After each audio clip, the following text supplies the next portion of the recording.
шайлоо деп шайлагандар үчүн акча берилип жатат дейт. Ошол акчаны алсак болобу, болбойбу, арамбы, жадалбы деген суроосун берген экен.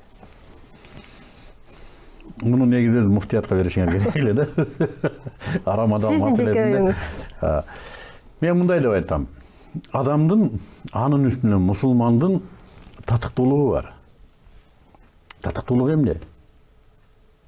Анын чынчылдыгы жана туруктуулугу.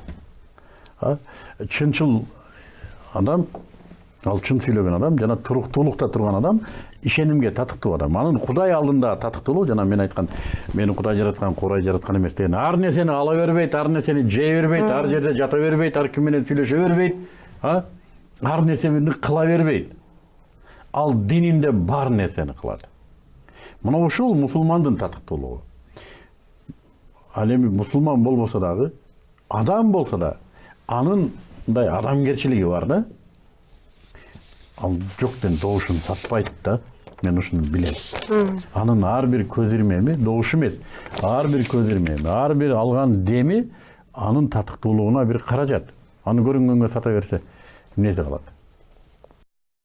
Кадырлуу көрөрмандар, мен бул каналдын көрөрманы болгонуңуз үчүн ыраазычылык билдирем жана ушул каналга жазылууну унутпаңыз.